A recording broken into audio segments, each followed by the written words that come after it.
Hello. Today, after several weeks of rumors, we are finally seeing what is actually going to happen at Xbox today and over the next few months. Asha Sharma wrote an email. Asha Sharma, CEO of Xbox, wrote an email to staff this morning saying that she is planning to cut 3,200 jobs, 1,600 cut today, Monday, July 6th, and another 1,600 over the next few months. She is also divesting from 4 studios and planning to divest from a fifth. She, under Xbox is going to sell Ninja Theory, the makers of Hellblade and the upcoming game Senua, and Undead Labs, the makers of State of Decay and the upcoming State of Decay 3. Both of those games were just showed off at their summer showcase a few weeks ago.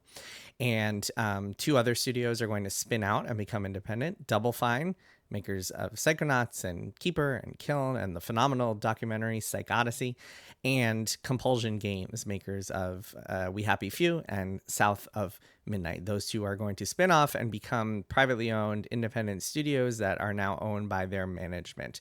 Xbox, as a result of this, is going to give those 2 studios back the rights to their IP, as well as some runway to help them get going as they go independent. Xbox is also saying that they plan to keep working on and finish Senua and State of Decay 3. As for the fifth is Arcane, as had been rumored. Xbox is planning to do something with Arcane, but because of stringent French labor laws, that could not happen right away. And so Xbox is entering the process that's called consultation, where essentially they have a conversation with the council, the work council at Arcane, saying, hey, let's review our strategic options. Are we going to sell you? Or are you going to spin out? What is the future going to look like? That future will likely involve the studio continuing to work on their game, Blade, but it will not be part of Xbox anymore. You might have seen a lot of rumors over the last couple of weeks about various studios being on the chopping block. This is what is actually happening.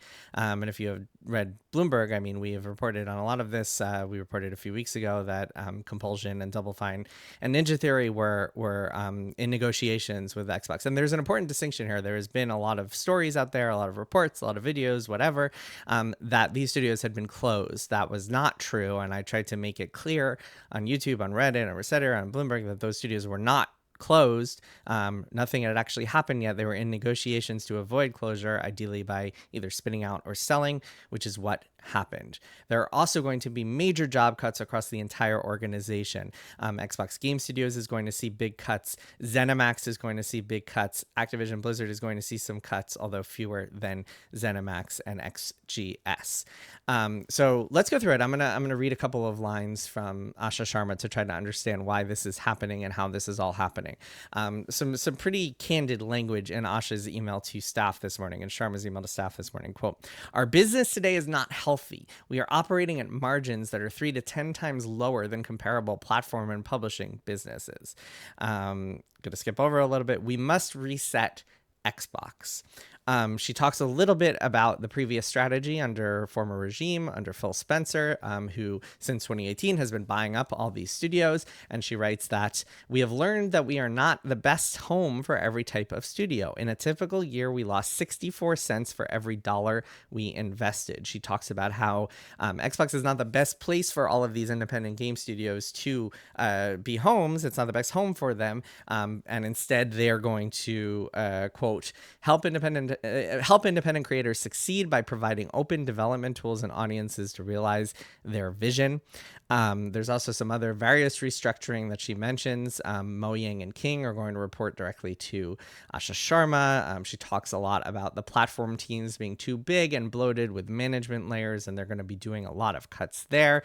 ZeniMax, as I mentioned, is going to be impacted pretty significantly. They're going to be restructured to a franchise-first model. They're basically specifically going to be focusing on their biggest franchises, which you might have seen rumors about it just being Fallout and Elder Scrolls. That also is not true. A lot of the rumors have not been true.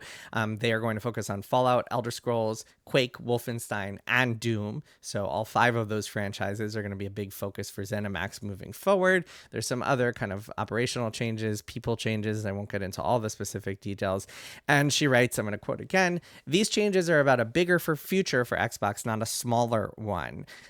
Skipping over a couple lines, this year we'll invest as much in Xbox as we ever have, but we'll invest with greater focus, greater discipline, and greater clarity, all in service of making Xbox where the world plays and creates. Yada, yada, yada, more corporate stuff. She wants Xbox to reach 1 billion players per day. So what does all this mean? How do we get here? So how do we get here? I answered that in a previous video. I'll throw that in the show notes. And by the way, all of my coverage on this is also going to be on Bloomberg. So make sure you check that. I'll provide links in the show notes as well. Make sure you click on that story and read the story that I published on Bloomberg this morning about what is going on at Xbox. Short version of how we got here is that Phil Spencer doubled down on Game Pass, which is Xbox's version of Netflix for video games, their catalog service where you pay a monthly fee and you get access to a bunch of video games as part of that. And in order to bolster that lineup and see continued growth, he went on a shopping spree and bought a bunch of these studios, including the 4 that are getting divested and also ZeniMax, the publisher behind Arcane. And he wanted to add all of those games to Game Pass and then went on to buy Activision and add Call of Duty to Game Pass. That strategy did not pay off, and Game Pass did not grow to the expected at the expected rate. Game Pass plateaued. Did not see the growth that he wanted. He wanted it to reach 100 million users. Instead, it capped out around 35 million users, according to estimates. They stopped revealing exactly how many people were subscribed to Game Pass, which, as I mentioned before, usually when a company doesn't reveal numbers anymore, that is a bad sign. And of course, this is all coming amidst a landscape where the Xbox hardware has been in decline, has been struggling a lot over the last decade, and that is before this current chip crisis that has led to just complete devastation, a cataclysmic chip crisis thanks to AI, where hardware prices are skyrocketing, availability is becoming a serious problem. And as Asha Sharma said in a previous note, not today, but a few weeks ago, they are expecting to pay in 2027 5 times as much for memory and storage as they did in 2024. 5 times as much for memory and storage. That is pretty bonkers. So this is a pretty crazy time. The one thing that is worth noting about this announcement that I think is particularly interesting, an interesting decision, I'll say that much, is that there are 32 jobs being cut in Xbox, but only 1,600 of them are being cut today. The other 1,600 include the studios that are being divested from, and also jobs that are going to be eliminated over the next 12 months, over the rest of the fiscal year.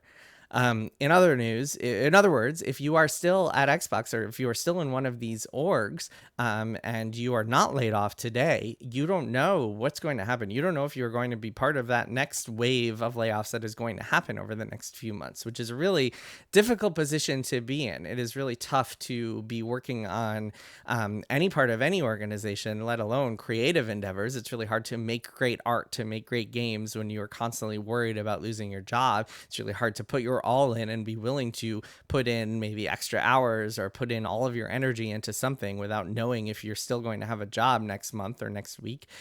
So that is going to be hanging over a lot of people in the coming weeks and months. And then, of course, we have 1,600 jobs being lost today all across the organization. So that 3,200 comprises about 20% of Xbox. Xbox was about 16,000 employees. They are now going down to about, let's call it 12,800, something like that. Still a big organization, but getting significantly smaller. And this is an organization that had gotten huge, largely due to this spending spree that the previous regime went on. Activision Blizzard alone was, I believe, close to 9,000 people that were added to this organization back when that deal closed a few years ago. So what does this mean for the future? Well, clearly Xbox is not going to be in the business of making independent style games anymore. Games like what Double Fine makes, what compulsion makes. And clearly they are not that interested in single A, triple, double A, whatever you want to call it, that kind of middle tier of games that has not really led to big results for them, and it has not led to growth, even though it has led to some critical acclaim. Last year's Keeper from Double Fine was nominated for some awards, won some awards. Wasn't didn't get the most like top rave reviews from critics. I thought it was pretty cool as kind of an interactive piece of art, but was generally liked and acclaimed, I would say. South of Midnight, same thing. Again, not universally acclaimed by every single critic. You look at that Metacritic score; it's not in the 90 plus range or anything like that, but it won some awards and was well received. I think it was one of those games where, like, if you like people who loved it, it really spoke to them, which I think is an interesting, like, I think that's a good thing for art to be a little bit polarizing and maybe not appeal to everybody, but to appeal very much to the people who it really speaks to. So that stuff is not going to happen anymore. We are going to see a pivot to focus on some of the biggest franchises. Now, that doesn't mean they're not going to be making new things, and they are incubating some new IPs. Most notably, one that comes to mind that I think they have been pretty public about is that Activision has a game in development that is under a studio called Elsewhere in Poland. I believe a lot of it is ex-CD Projekt Red people, and they've said that it is an unannounced new IP RPG that they are working on. So Xbox still is investing in some new IP. It's just they are not going to invest in that kind of independent double A model anymore. They're focusing on big franchises, and that's what we're seeing, especially at ZeniMax, where we're going to see a really big overhaul. And I wouldn't be surprised if they start focusing more on trying to get more Fallout games out on a more regular cadence, trying to get more Elder Scroll games out on a more regular cadence, because those are two franchises that are humongous, but have not really been what executives like to call, quote, exploited in the way that, I don't know, an Activision or another studio might use them, might exploit them. And I mean, I think any kind of objective observer might look at something like Fallout and say, wait a minute, there hasn't been a new single player Fallout game since 2015. There hasn't been any new Fallout game since 2018, despite this hit show on Amazon that has been going for the last couple of years. What is going on here? Obviously, there's this reported remaster that's going to hit at some point in the near future. But aside from that, the lack of new Fallout games, I think, is pretty striking. And it makes sense that they would want to invest in more of that stuff, focus more on these big franchises. Worth noting once again that despite rumors you might have seen on the internet, Xbox still is investing in Doom and Wolfenstein and Quake. So it is not just Fallout and Elder Scrolls. Elder Scrolls, of course, that is Elder Scrolls 6 is the next big game from Bethesda Game Studios. Don't expect to see that for a little while still. I think they've been very clear about that, but that is another one that they are seeing as a big bet moving forward. The other big part of this is Minecraft. So what's happening with Minecraft is interesting. So Minecraft, as I mentioned, the studio behind Minecraft, Mojang, is going to be reporting directly to Asha Sharma. And it seems like Xbox wants to invest more in the Minecraft ecosystem. Minecraft has been extremely successful, by far the most successful of the acquisitions that the Xbox regime has made over the last 15 years. Minecraft and Mojang was actually the first one. They bought Minecraft in 2014. It was one of the first moves done under the Phil Spencer regime after he took over. I believe they bought it for around $2.5 billion, which was a steal in retrospect, because that game has continued to perform extremely well and make a lot of money for the company over the last few years. Plus, it's got its own movie tie-in, which also made $1 billion at the box office, and there's a sequel coming. So huge franchise. I wouldn't be shocked if we see Xbox start looking at Minecraft as its own version of Roblox and invest in that to try to create its own sort of platform, its own sort of ecosystem to take on something like Roblox. I don't know how feasible it is to start adding game creation tools in something like Minecraft, which is essentially, if you're not familiar, I imagine most people are, but Minecraft is digital Legos. It has some interesting kind of mechanisms that you can play around with. It has computers that you can build. People have done all sorts of crazy stuff using the computer system, built-in computer system within Minecraft over the years. I don't know how feasible it would be to turn that into a game making system, but that could be what they are trying to do. I don't know if that's specifically what they're going to try to do, but what they are definitely doing is investing more in it as a platform, which is why Mojang is going to report directly to Asha Sharma rather than having that layer of middle management. Previously, I believe they had reported to Matt Booty, who then reported to Asha Sharma. Now they're cutting other people out of that equation, cutting the studio's chief out of that equation. Worth noting, by the way, Matt Booty is not mentioned in Asha Sharma's email today, although there are a couple other people mentioned. She mentions that a woman named Helen Chang, who actually ran Mojang for a while, is being promoted to the chief operating officer at Xbox, and given a bunch of new responsibilities overseeing P&Ls, etc.